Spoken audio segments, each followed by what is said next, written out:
transtorno de déficit de atenção e hiperatividade na vida adulta.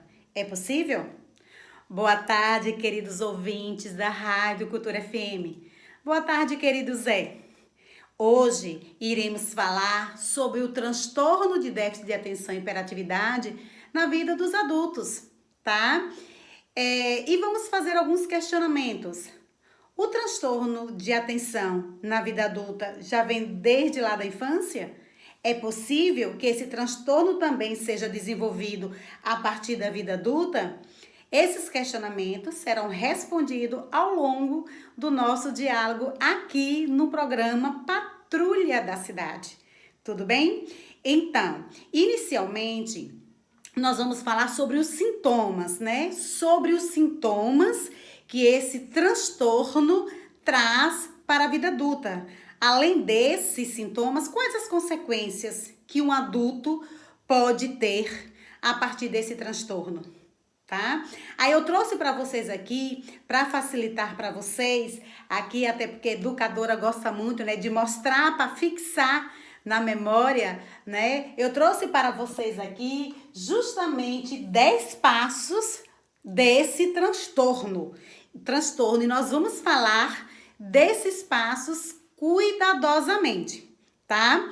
Lembrando que esses 10 passos, eles também podem acontecer na vida infantil, na juventude, no adulto também, só que no adulto ele ocorre de maneira diferenciada, tá? Então, o primeiro passo que nós vamos falar é sobre o atraso, né? Normalmente, A de atraso. Normalmente, as pessoas que têm o déficit de atenção são pessoas que costumam se perder no tempo, não sabem administrar o seu tempo e muitas vezes chegam atrasados, por isso que há de atraso.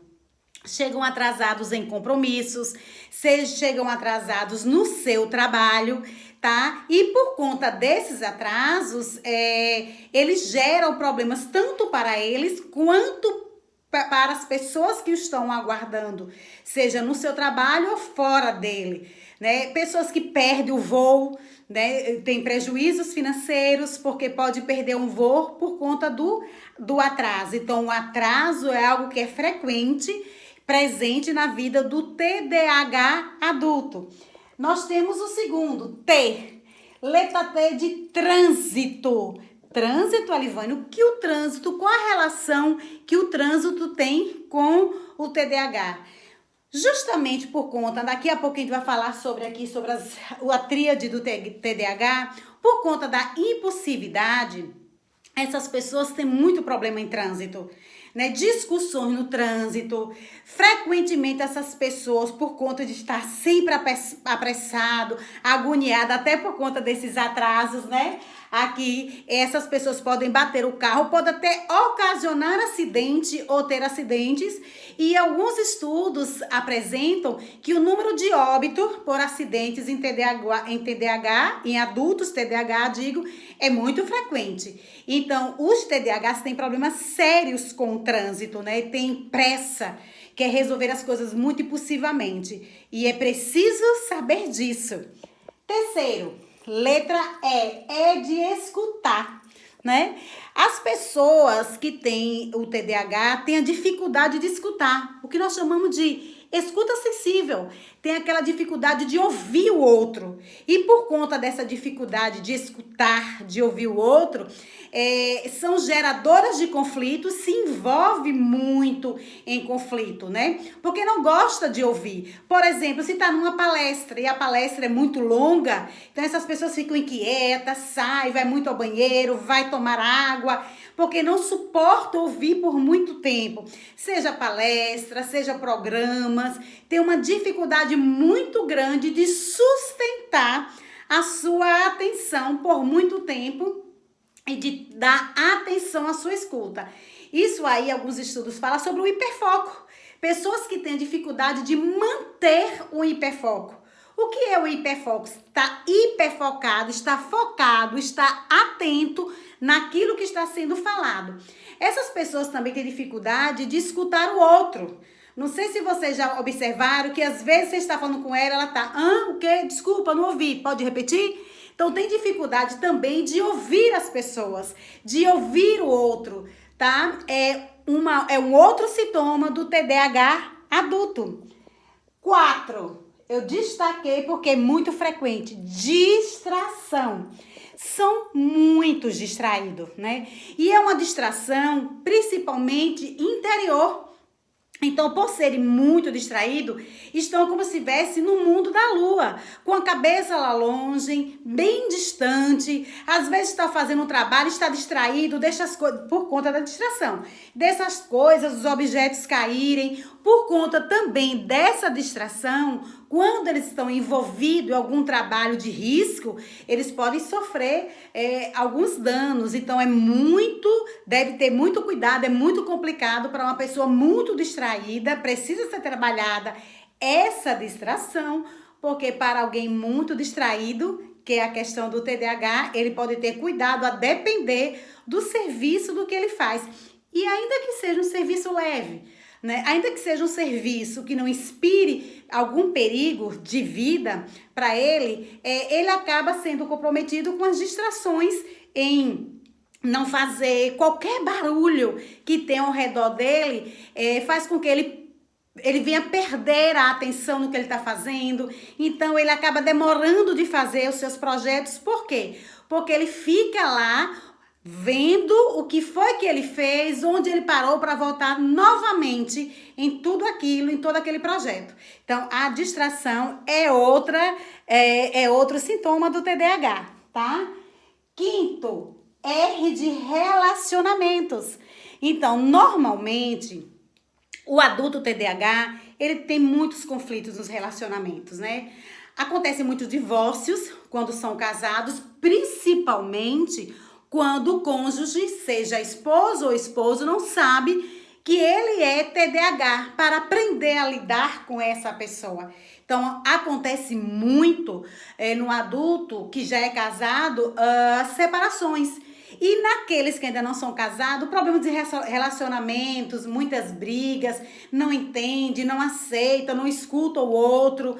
Então, às vezes, muda muito de parceiro, de namorado. Relacionamentos nas amizades também. Tem uma dificuldade de se relacionar, porque não quer escutar, não quer aceitar o outro. Então, R de relacionamento.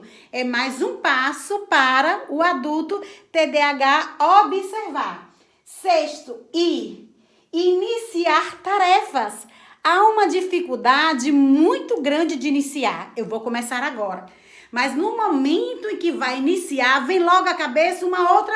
Mas eu ainda tenho aqui para fazer. Eu ainda tenho aquilo. E aí demora, vai procrastinando, vai adiando. Vamos falar da procrastinação daqui a pouco. Demora de iniciar uma tarefa. Ou inicia e aí interrompe a tarefa quando está no meio de uma tarefa, também vamos falar lá na frente, faz a interrupção dessa tarefa. Então, o TDAH, ele tem um projeto para começar, um projeto que ele vai ganhar até dinheiro. Ele fica, eu vou deixar para amanhã. Amanhã eu começo esse projeto. Mas amanhã chega, aparece uma outra coisa, ele vai dizendo, não, mas eu ainda tenho tantos dias para entregar esse projeto, dá tempo, né? E com essa questão, ele fica subestimando o tempo, achando que vai dando tempo, que ele vai conseguir. E o TDAH gosta de fazer muitas coisas no improviso, em cima da hora. Os estudos até falam que eles funcionam mais assim, só que mesmo funcionando muito na pressão, em cima da hora, eles podem ter perdas com isso, tá? Número 7, relaxar. Relaxamento é algo tão difícil para o TDAH. Ele tem dificuldade porque parece que o corpo dele é um motor que está o tempo todo em movimento. E ele não consegue relaxar. Fazer atividades de relaxamento, de respiração, é algo muito difícil para o TDAH. Não é possível, tá, pessoal? Difícil. Depois que nós falarmos como trabalhar tudo isso, vocês verão como há possibilidade. É algo muito difícil para o TDAH, para relaxar. O 8º, P, priorizar. Priorizar atividades. Aquela questão da agenda mental, de colocar assim, agora, hoje pela manhã, ao acordar, ou ter uma agenda escrita mesmo, uma agenda física, onde ele vai dizer, vou começar por aqui, vou fazer assim, ou aquela agenda mental. Ele começa algo e ele não dá prioridade àquilo que ele iniciou, já passa para outra coisa, ou ele pega o carro, ele diz, olha, primeiro eu vou botar combustível. Do combustível eu tenho que passar no mercado para depois eu trabalho. Mas quando ele chega no combustível, ele já vai passando por uma rua que ele lembra de uma outra questão, ele não prioriza mais o mercado, não vai mais ao mercado, aí atrasa no trabalho. Então essa dificuldade de priorizar. O nono, raiva, R de raiva. Por que, Elivânia? Porque o TDAH, ele tem assim uma facilidade de explodir com muita facilidade, de ter raiva. Só que tem uma outra vantagem, são raivas que são momentâneas. Ele tem aquela raiva, ele é explosivo, ele fala sem pensar, sabe? Mas de repente aquela raiva passa, ele vai lá para outra pessoa, porque passa rapidamente e ele fala com o outro que ele agiu de forma raivosa, vamos dizer assim, naturalmente. E de repente a outra pessoa vai dizer, ah, você não lembra o que você me fez? Estou magoada com você, você me disse coisas desagradáveis. Ah, deixa, eu estava estressado, deixa pra lá, já passou. Então, a raiva, ela também passa muito rapidamente. Depois, por último, né, o 10º passo, O de organização. Nossa, dificuldade de se organizar no tempo e no espaço. Organizar as coisas, deixar as coisas bonitinhas, embora muitos TDAH são organizadas, tá? Deixar as coisas no lugar, organizada. Se organizar também nos compromissos, por exemplo, ter o horário de ter que pegar a criança na escola. Então, vai pegar a criança na escola. Não, eu vou primeiro, ao invés de pegar a criança na escola, eu vou pagar uma conta lá em tal lugar, eu vou ao banco. E aí acaba esquecendo de apanhar a criança na escola, ou esquecendo de outra organização que tinha feito. Comumente, com muita frequência, eu digo, o TDAH tem uma dificuldade imensa para se organizar. E a pergunta que não quer calar, e o TDAH? Ele é desde a infância ou nós podemos desenvolver o TDAH na vida adulta? Muitos estudiosos, até um certo tempo, diziam que o TDAH adulto ele tinha que vir da infância. Agora, a neurociência, as novas pesquisas, os novos estudos demonstram que não. Que muitos que talvez tivessem tido uma vida tranquila e não foram o TDAH desde a infância, pode sim desenvolver o TDAH na vida adulta, tá? E a gente precisa ter cuidado com isso, porque com essa evolução do estresse que a vida nos traz, por conta disso você pode desenvolver o TDAH, tá? Aí, minha gente, antes de falar do que eu disse da revelação, nós temos aqui um teste que eu costumo fazer com meus clientes. Esse teste não é um teste para você dizer, mais uma vez, o diagnóstico, né? Fazer só um autodiagnóstico. É um teste só para você se perceber. Se você se percebe dentro desse teste, aí sim, você vai procurar um profissional que entenda de TDAH, porque nem todo profissional ele é estudioso sobre o tema. É importante que seja um profissional que entenda sobre o TDAH, sobre o transtorno, seja ele psiquiatra, neurologista, psicólogo, para que você possa ver se esse teste realmente condiz com a sua realidade. Até porque muitos sintomas do TDAH, ele também pode estar associado a outras questões, ou tem muitos sintomas do TDAH que são parecidos com sintomas de ansiedade, de transtorno borderline, de bipolaridade, de epilepsia. Então, a gente não pode, a partir apenas de um teste, né? Apesar de ser um teste, de ser uma escala ASR-18, ASRS-18. É uma escala que nós trabalhamos muito lá nos consultórios, nas clínicas, né? E que elas dão excelentes resultados. Mas não é por isso que a gente vai fazer autodiagnóstico ou pegar essa escala na internet e dizer sou ou não sou TDAH. Tô sempre chamando a atenção disso para que a gente lá mais adiante não esteja aí dando diagnóstico até de filhos, de amigos como TDAH. Então, nesse teste, nessa escala, nós temos 9 questões, né? E geralmente a gente vê a frequência dessas questões.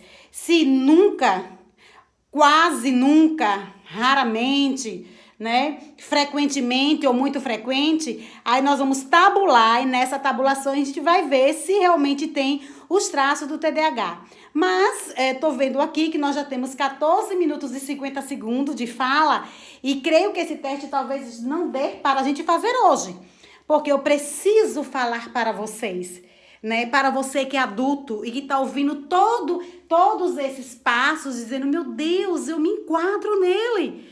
Meu Deus, eu sou um TDAH. E agora? Mais uma vez eu repito, para você que não ouviu das outras vezes, TDAH é um transtorno, não é uma doença, né, que vai te matar.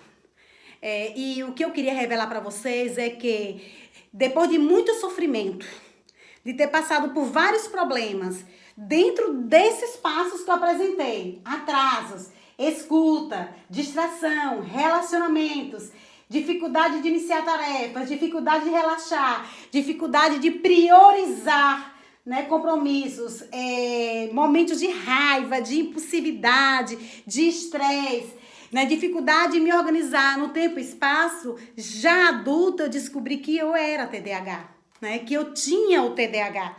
Claro, na verdade eu tinha uma leve desconfiança por alguns comportamentos, mas como várias outras pessoas têm esses comportamentos, não são TDAH, pode ter até um outro transtorno, né, e alguns transtornos associados. Eu descobri, já adulta, já depois de ter feito a minha primeira faculdade de pedagogia, eu descobri, né, através de uma psicóloga em Feira de Santana, fazendo análise, que eu disse para ela que tinha coisas que me incomodavam, às vezes eu tinha muito desejo de concluir um projeto, eu me sentia uma pessoa muito capaz, muito inteligente, mas eu sempre procrastinava, deixava para depois. E aí eu falando sobre ela e eu disse que eu queria descobrir o que era isso e fui trazendo vários desses sintomas que eu relacionei aqui para vocês.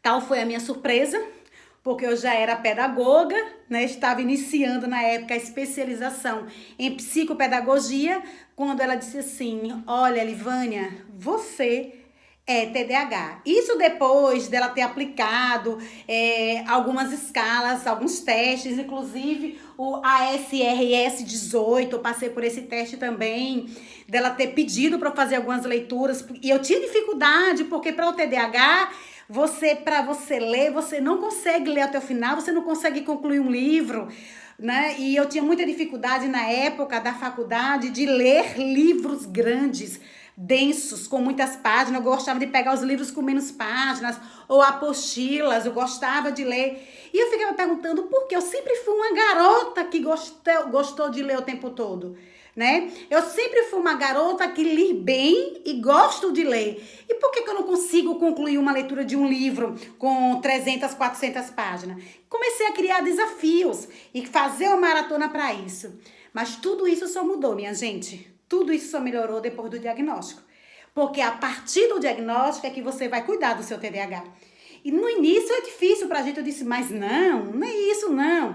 Que nada, essa psicóloga, ela deve estar errada. A minha família é assim. Aí começava a lembrar que eu tinha pessoas... Meu pai, ele é muito ativo. Eu não sou hiperativa.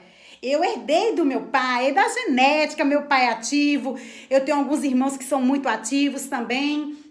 E eu tentei, na verdade, sabotar, camuflar, vamos dizer assim, né, sobre o TDAH. Até que chegou um momento que não dava mais.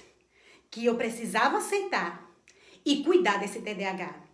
Alguns momentos, quando eu digo hoje para alguns pais que levam filhos TDAH, bem lá na frente, que eu revelo que eu sou TDAH, conheço vários especialistas, neurologistas, psiquiatras, amigos que também são, né? E aí quando eu falo para os pais dizem assim, não, mas não parece. Eu digo, você não vê que eu sou elétrica, agitada? Mas a gente se adequa ao trabalho, você faz uma adequação ao seu TDAH ao trabalho. Uma vez TDAH, sempre TDAH. E eu fui fazer uma viagem sobre a minha vida e eu percebi que eu nasci TDAH. É uma questão muito genética. E é bom lembrar que se você tem pessoas na sua família TDAH, a probabilidade é mais de 50% para que você possa vir ter um filho ou ser TDAH. E aí, o que aconteceu? Vamos cuidar desse TDAH, vamos aprender a lidar com ele e a gente passa a vida assim. O TDAH, na verdade, ele não tem cura. ele tem tratamento. E o tratamento é você primeiro aceitar o diagnóstico e entender. Hoje a minha vida mudou depois que eu aceitei o diagnóstico, depois que eu entendi. A gente tem condições de poder controlar muitos impulsos, a gente tem condições de identificar alguns sentimentos, emoções e pensamentos que são próprios do TDAH, então você tem como controlar.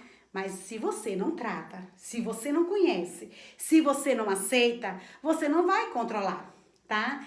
E assim a gente vai podendo viver. Vivendo, sabendo que você tem um transtorno de déficit de atenção e que é um transtorno tão comum, tão normal, que tem tantas pessoas, milhares de pessoas que são, mas que não sabem que tem, que não sabem que são. Meus amigos, às vezes as pessoas se escondem. Lembra que eu falei na semana passada? Não esconda se seu filho tem, se você tenha. Assuma. Eu tenho vários clientes adultos que têm o TDAH e ficavam escondendo como se fosse uma doença incurável, do sentido de doença, tá? Como se fosse uma lepra que fosse contaminar outras pessoas. A partir do momento que eu chamo para essas pessoas e mostro que eles precisam assumir e trabalhar o TDAH que está nele, muitas coisas mudam na vida dessas pessoas. E quem me ensinou a assumir, a trabalhar, foi aquela escritora que eu falei para vocês, que ela é psiquiatra, que hoje é um fenômeno na saúde mental, a doutora Ana Beatriz Barbosa, que também é TDAH. Fazendo as leituras do livro dela, eu pude ver, eu pude perceber como a gente aceitar, se assumir e buscar tratamento é bom. E aí foi quando surgiu a psicologia na minha vida. E hoje eu posso dizer para vocês, quando você é TDAH e você trabalha com outros TDAH, não digo que é mais fácil, mas eu digo que é muito melhor no sentido de você entender o que passa na cabeça do outro, nos sentimentos e nas emoções da outra pessoa. Hoje eu entendo perfeitamente. Tem momento que ao conversar com eles, fazendo alguns questionamentos, né? Sabe que psicólogo pergunta muito, pergunta mais do que até, inclusive, a gente não sugere. A gente pergunta para fazer as implicâncias. Ele fala assim, nossa, doutora, você já passou por isso?